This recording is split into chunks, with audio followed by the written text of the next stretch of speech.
Well, thank you again to the organizers of this morning's program and to all of you for being here. I was brought here from a great distance near Long Beach by a very kindly member of the Conservancy Volunteer Corps, because I'm one of the rarest of Southern Californians, a non-driver. And we're a protected species like the condor.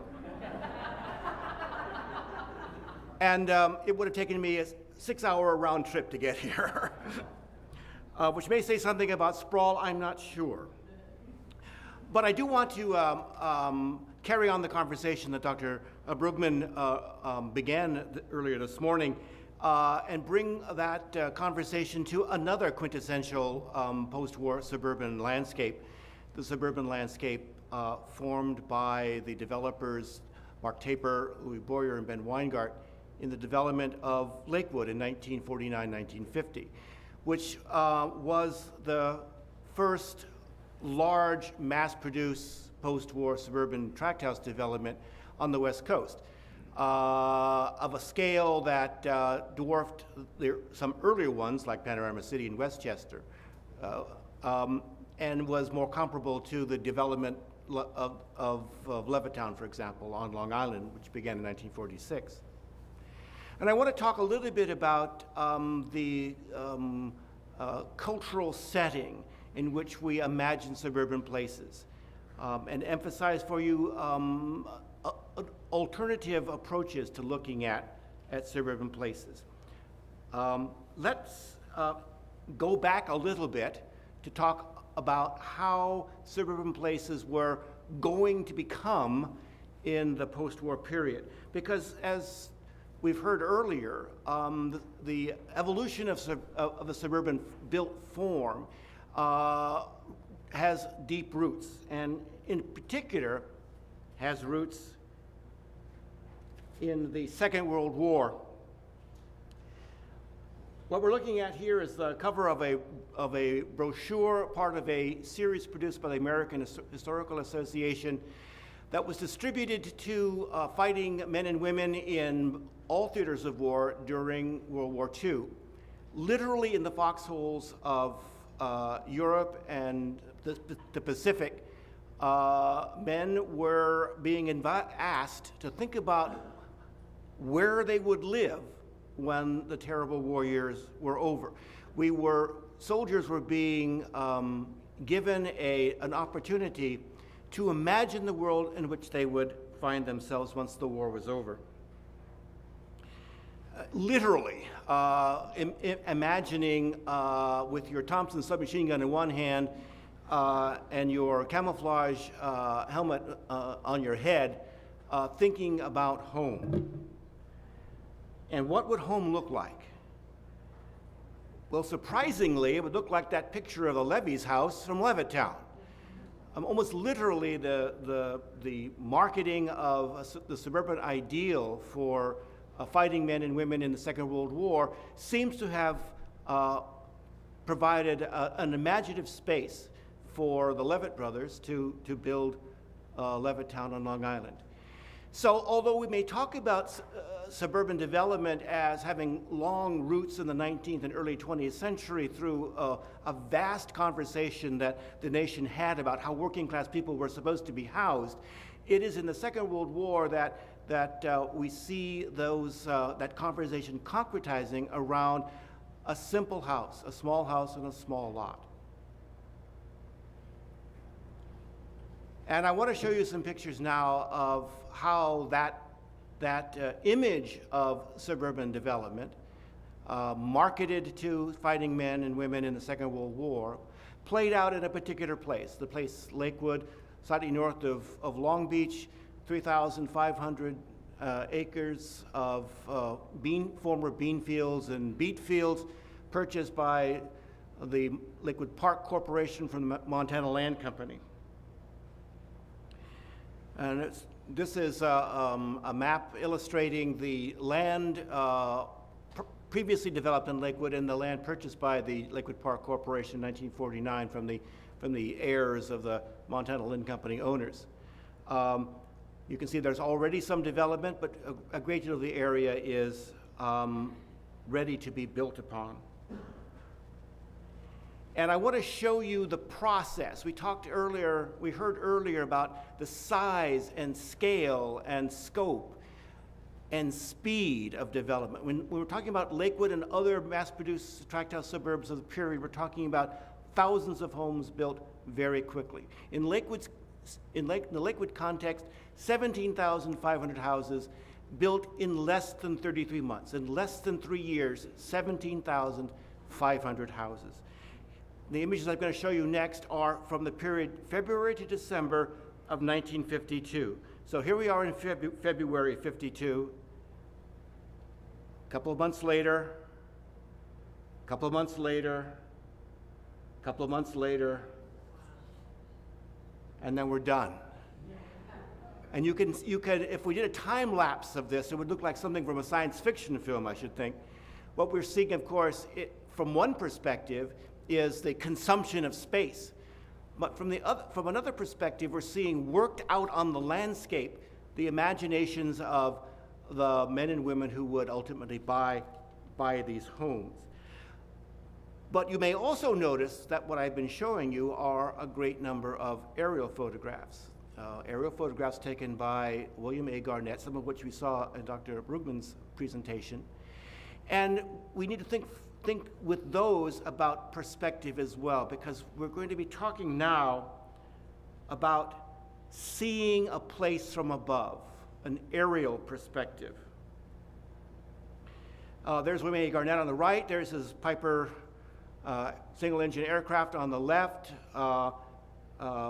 Garnett was a young man, had recently mustered out of the Second World War, had been trained as a military film producer, film cameraman, taught himself how to fly, taught himself to become a aerial photographer. He experimented with aerial photography and lots of different technologies and techniques. Ultimately, he taught himself how to fly the plane himself and take photographs using camera mounts on the sill of the plane's window. And Garnett, his work brought him to the attention of magazine editors. In March 1954, Fortune magazine published Over California, a 7-page portfolio of Garnett's work, selected and introduced by the noted Walker Evans, who framed Garnett's aerial photography as a work of transcendence and detachment. Garnett's photographs, marked by a raking light that pours shadows over the landscape, depended for their effect on what they lacked: an internal scale of reference, the organizing line of a horizon, and most particularly, identifiable human figures. His photographs are said to resemble abstract expressionist paintings or views through a microscope, which is what the Getty Museum said about them when it purchased a suite of Garnett photographs in 2004. And with the publication of Ansel Adams and Nancy Newhall's This is the American Earth in 1960, and Peter Blake's God's Own Junkyard, The Planned Deterioration of America's Landscape in 1964, and Nathaniel Owing's The American Aesthetic in 1969, these Lakewood photographs, the ones I am showing you now, became symbols of environmental devastation, meant to be understood as political avant-garde, as artistic avant-garde, as environmental avant-garde. So, for more than 60 years after they were taken, these very photographs still serve as a model for how the no place of suburban Los Angeles is to be simultaneously imagined and rejected. And in fact, these photographs, these very photographs, appear in the recent Autry show about Los Angeles, Autry National Center show about Los Angeles, and the Overdrive catalog, the Overdrive show that closed last week. And you can see, of course, in these photographs, a kind of hallucinatory quality, an onieric quality, a dreamy quality that displaces them from the ordinary, the expected, the everyday. And the Getty, of course, acquired 6 of these photographs in 2004. And they still, as I said, hang over our thinking about how suburban places are to be understood. If suburban places had been marketed naively in the past as something new, the imagery that William A. Garnett took burned an image of suburban places into the consciousness of a great many American thinkers and social critics, and that image of the suburb was an image of dread. Of course, people in Lakewood didn't think of their brand new homes as a zone of fear and dread. They moved into their brand new houses without much regard to the sales pitch that had brought it to life, or even to the reductive view that followed, in which the mass-produced tract house development was rescripted in the memorable phrase of James Howard Kunstler, speaking to the Congress of New Urbanism in 1999. James Howard Kunstler, who spoke of places like the one I'm showing you now as the place where evil dwells.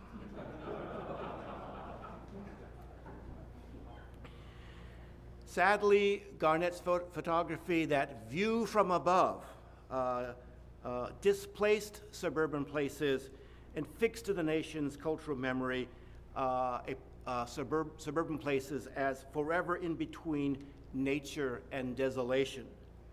And these photographs, the ones I've just shown you, very specifically these photographs, for me remain both beautiful and terrible. Well, we're going to all be suburban in Lakewood, and we're going to sell as many houses as we can, 17,500 houses.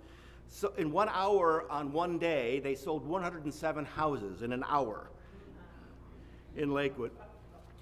And what were people buying when they bought suburban life in Lakewood? Well, this is what the sales brochure offered. A handsome 4-color rendering of a house that might sort of be called a ranch house, although it's difficult to understand exactly how a compact structure like this would be a ranch house. As you can see from these floor plans, the 2- and 3-bedroom houses of Lakewood were quite small. They were in size from around 900 square feet to around 1,100 square feet. And in deference to Venturi and Brown's comments about decorated sheds in Las Vegas, in Lakewood we have undecorated sheds.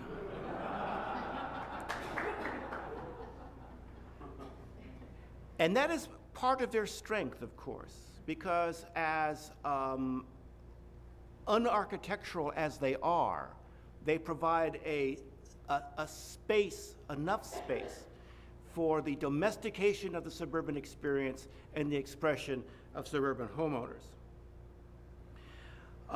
Lakewood was marketed as a modern place, so it was a place of tomorrow, and so the emphasis was on stainless steel countertops and the fact that there were garbage disposals in every kitchen.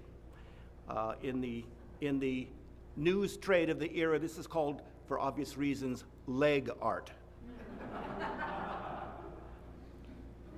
But also you were buying a Kiefer Merritt range and a Bendix Economat washer. You were buying the post-war good things that had been denied you or your parents, your grandparents, going back to the turn of the 20th century. And we tend to think of the suburban experience at this moment as being driven by consumer desire. But we might also think of it, preferably, as being driven by the acquisition of enough of the good things of everyday life. And here are some of the good things that people might have decorated their homes. Again, space so undesigned that you could do anything you wanted with it. Now that rankles the imaginations of designers and architects who would wish almost to the extent of Frank Lloyd Wright, that the furniture was screwed to the floor. But think of the undecorated sheds of Lakewood as being neutral enough that you could impose on it your taste, particularly if your taste was provided by Aaron Schultz department store in Long Beach. And so these virtually unarchitectural rooms become simple vessels for the expression of not quite middle-class taste. And of course, the most famous photograph of Lakewood from that period, this was a staged photograph. This actually was put up by the developers and the PR person for Lakewood. The moving van photograph that appeared in Life magazine in 1953. What else was new about Lakewood, apart from its creation of a vast network of unarchitectural building units, was the integration of the residential framework of Lakewood with a shopping center. Because in Lakewood, what we have is, for the first time, the confluence at the moment of creation, the confluence of a residential neighborhood and a retail setting, brand new in the American experience. Very few shopping malls that had been built at that time. The one most comparable to this is a place called Northgate outside of Seattle, which opened in 1946. And Lakewood Center, which was designed by A.C. Martin and Associates and the entire design scheme, represented something very new in the American experience. This replacement of the old Main Street with a shopping mall. And the May Company building, virtually kind of a white concrete block, 316,000 square feet. It had, when it opened, it sold everything to make a middle-class life, from violins to permanent waves. It was an open-air mall at the time. It's long since been enclosed. And I want to sort of close at this point on a couple of themes. I want to suggest that how we came to understand what suburban places are and could be was largely driven by viewing photographs of places like Lakewood, and viewing those places preferentially from the air, from an Olympian perspective, from an aerial perspective. And when we overlay the everydayness, the ordinariness of places like Lakewood, we often overlay them, at least in the conversation among architectural critics and social critics, cultural critics, we overlay them with images that suggest that suburban places are of their nature monstrous in their inhumanity, that they are soulless places, that they are dehumanizing places. And as a consequence of that, that long gaze from above that we have, that has been imposed upon suburban places, we lose sight of what suburban places really are. We tend to think of vast spans of area where there is the mechanical replication of enigmas. We don't understand these places, and from above they look enigmatic and often hallucinatory. But in fact, they're utterly ordinary. When we strip away the aerial view that has been imposed upon suburban places, we begin to see a more nuanced, a more textured place, a place where tens of thousands of young men and women after the Second World War and tens of thousands of new homeowners in the decades since have invested some part of their lives to create communities that are more or less successful. I don't make any claims that Lakewood, where I've lived my entire life, is perfect. It's not a paradise. But it is a place where ordinariness offers a density of experience, a richness of life that has satisfied me and my neighbors for more than 60 years. It certainly does not satisfy everyone, but then of course it never was designed to satisfy everyone. It was designed to satisfy the aching longing of men and women who had gone through the agricultural depression of the 1920s, the economic collapse of the 1930s, the war years, and the immediate post-war years, when even as Lakewood was being built, it was being built in wartime. It was being built during the Korean War. It was meant to answer those aching longings for people who had not had enough for too many decades. And so when I think of suburban places, and I think of my own place in the suburbs, I think not of too much, but of enough. I'm not sure how, from the perspective, a public policy perspective, how you would create a preservation overlay for the idea of enough, but perhaps that could be a part of the discussion as well. And certainly, when we approach the problem of how do we understand suburban places today, we should, in our best way, come down from the clouds, get out of that Piper Cub aircraft with William A. Garnett and those 60-year photographs, and come down on the ground where you'll find me walking from my house to my volunteer job at Lakewood City Hall, and walk with me to see how ordinariness can flower into a whole life. Thank you.